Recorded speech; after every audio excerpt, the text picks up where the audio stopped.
the invisible infrastructure race. Right now, somewhere in America, a machine costing $350,000 is laying concrete faster than you can walk, creating roadway designed to last half a century under loads exceeding 40 tons. Every year, US engineers construct over 40,000 kilometers of new roads. That's the circumference of Earth. And they're doing it with precision that would make a Swiss watchmaker jealous. But here's what separates American road construction from the rest of the world: automation at industrial scale. We're not talking about crews with shovels and wheelbarrows. This is synchronized industrial engineering operating 24 hours a day, transforming raw earth into interstate highways that will carry commerce for generations. Want to see how it actually works? Let's break down the entire process, from dirt to driving. Part 1: Intelligent excavation. Modern American road construction doesn't begin with digging. It begins with data. Before a single shovel touches soil, engineers deploy ground-penetrating radar surveying the route up to 15 meters deep. They're not just checking surface conditions, they're mapping underground geological composition, identifying water tables, locating unstable zones that could cause settling decades later. This data feeds directly into 3D modeling software, generating precise excavation plans showing exactly how much material must be removed and where it goes. Then the machines arrive. But these aren't your typical excavators. Modern highway-grade excavators use GPS positioning systems with real-time kinematic correction, accuracy within 2-3 centimeters horizontally. The operator's cabin displays a 3D model showing exactly where the bucket should be at any moment. He doesn't guess. He follows digital guidance telling him precisely how deep to dig, what slope to maintain, where to position each load. These machines, some weighing 90 tons with bucket capacities exceeding 6 cubic meters, can remove 400 cubic meters of soil per hour. That's roughly 600 tons of earth moved every 60 minutes. But removal is only half the equation. Unstable soil gets replaced with engineered fill. Dump trucks arrive in coordinated rotation, never waiting, never blocking, delivering crushed aggregate material. GPS tracking systems ensure the right material arrives at the right location at the right time. Bulldozers spread the material using blade-mounted laser receivers, maintaining exact elevation. The operator doesn't eyeball it. The machine tells him when he's reached design specifications. Then comes the critical step most people never see: compaction. Part 2: Foundation engineering. Here's what separates amateur road construction from professional highway engineering: understanding that the roadbed is the road. You could lay perfect concrete on weak foundation and it'll fail within 5 years. But create proper foundation and even mediocre surface material lasts decades. American highway specs require foundation compaction achieving 95–98% of maximum theoretical density, the same standards used for building foundations. How do they achieve this? Vibratory roller compactors weighing 15–25 tons, making multiple overlapping passes. But here's where technology revolutionized the process: intelligent compaction systems. Modern rollers have built-in sensors measuring compaction in real time. The drum vibrates at specific frequencies, typically 25–35 Hz, while sensors detect how the soil responds. Loose soil vibrates differently than properly compacted soil. The system measures this difference and displays it instantly on the operator's screen using color-coded maps. Green zones, properly compacted. Yellow, needs more passes. Red, problem areas requiring investigation. This eliminates guesswork. The operator sees exactly which sections need attention. No section gets undercompacted. No section gets overcompacted, wasting time and fuel. Meanwhile, water trucks maintain optimal moisture content. Too dry and particles won't bind. Too wet and you can't achieve density. Moisture sensors tell drivers exactly how much water to apply per square meter. It's calculated, not estimated. The entire foundation gets built in layers, typically 15-20 centimeter lifts, with each layer compacted independently before the next arrives. Field technicians use nuclear density gauges randomly testing compaction across the site. These devices measure density without digging by detecting how gamma radiation penetrates the soil. If readings fall below specification, that section gets reworked immediately. No exceptions. Because once concrete goes down, you can't fix foundation problems without destroying everything. This process typically takes 2-4 days for a kilometre of 4-lane highway. It's not fast, but it's thorough. And it's why American interstate highways can support 80,000-pound trucks for decades without catastrophic failure. Part 3. Concrete production at industrial scale. While foundation work progresses miles away at the batching plant, another precisely choreographed operation produces the concrete that will become the road surface. Modern American concrete plants are essentially chemical factories optimized for construction materials. Aggregate materials, crushed stone, sand, gravel, arrive in massive stockpiles, each type segregated. Overhead conveyors or wheel loaders feed material into storage silos, each compartment holding a different gradation. When a batch order comes in, say 10 cubic meters of dot-spec highway concrete, the automated system goes to work. Belt scales weigh each aggregate type with 0.5% accuracy. That means on a 2,000 kilogram load, the margin of error is 10 kilograms.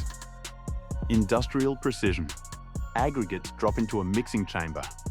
Water follows, measured to the milliliter by calibrated flow meters.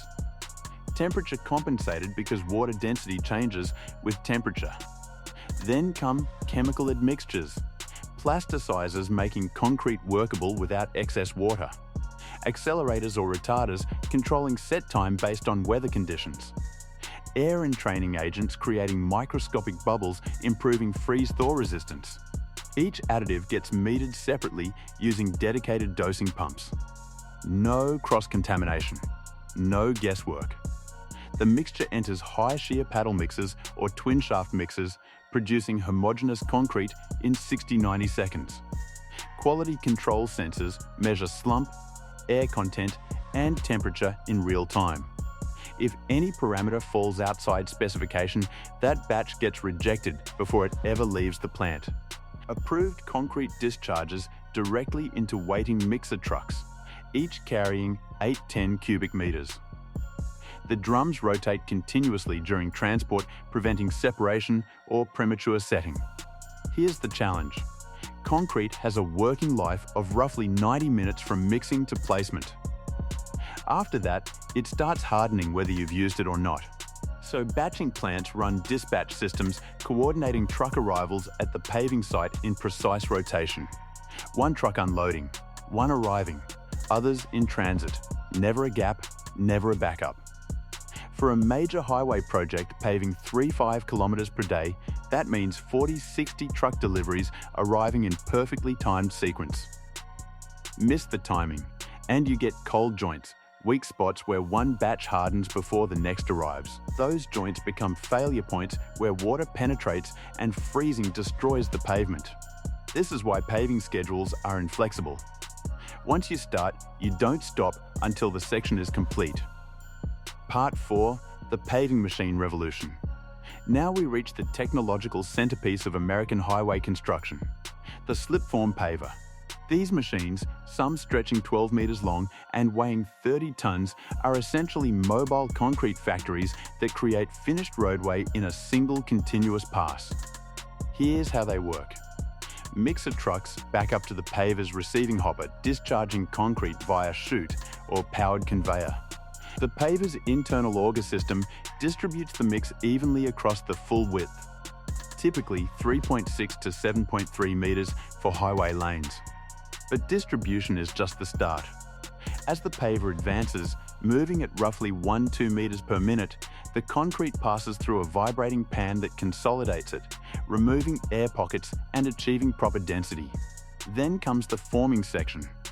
The slip form is a precisely shaped mold that gives the concrete its final profile. Proper crown for drainage, exact thickness, smooth edges. The genius is that the form continuously slips forward as the paver moves, leaving finished concrete behind without any stopping or repositioning. Part 5 Quality Control A&E Opening. Fresh concrete looks finished, but it's not ready for traffic. Not even close. Concrete gains strength through a chemical reaction between cement and water called hydration. This process takes time, reaching about 50% of design strength in 7 days, 90% in 28 days. During this curing period, the roadway is strictly closed. Signs, barriers, enforcement. Loading concrete before it reaches adequate strength causes microcracking that dramatically reduces service life. Meanwhile, quality control testing begins immediately. Cause: cylindrical samples drilled from the fresh pavement go to testing labs where hydraulic presses crush them, measuring compressive strength. Highway-grade concrete typically specs 4,000–5,000 psi, 27–34 MPa at 28 days. Testing confirms each section meets requirements. Surface testing uses profilographs measuring smoothness. International Roughness Index readings must fall below specified thresholds, typically 60–80 inches per mile for new construction. Failing sections get ground smooth or replaced entirely. After 7–14 days, depending on weather and concrete strength gain, joints get sealed. Workers clean out saw cuts, removing all dust and debris, then pump in polyurethane or silicone sealant. This prevents water infiltration that would undermine the foundation and cause blow-ups during freeze-thaw cycles. Lane markings get applied using thermoplastic paint for durability. Reflective glass beads embedded in the paint ensure visibility at night. Final inspection covers everything: strength testing, smoothness verification, joint sealing quality, marking visibility, drainage function. Only when every parameter passes specification does the highway officially open to traffic. Engineering at scale. What you've just seen is why American highways cost more per kilometre than many other nations, but also why they last longer and require less maintenance. Every step involves precision engineering, GPS-guided excavation accurate to centimetres, intelligent compaction ensuring uniform foundation density, automated batching plants producing consistent concrete, slip-form pavers placing dowel bars while moving at paving speed. It's not construction. It's manufacturing applied to civil infrastructure. The machines are expensive. Slip-form pavers alone cost $120,000, $350,000. GPS guidance systems add another $50,000, $100,000 per machine. But the alternative is building roads that fail prematurely, requiring constant repair, causing traffic disruption, costing far more over their life cycle. American engineers chose automation and precision because the math works. Build it right once and it lasts 40–50 years. Build it cheap and you're rebuilding it every decade. The roads you drive on represent some of the most precisely engineered structures in civil infrastructure. Every centimetre was measured. Every cubic metre was tested. Every joint was calculated. And it all happens faster than most people realise is possible, transforming bare earth into interstate highway in a matter of days using machines that cost more than houses and operate with precision measured in millimetres. That's American road construction. Not perfect, not cheap, but engineered for durability using automation that turns construction into industrial-scale manufacturing. If you found this breakdown valuable, subscribe for more deep dives into infrastructure engineering that shapes the modern world. Comment below. What surprised you most about modern road construction? Thanks for watching. See you in the next one.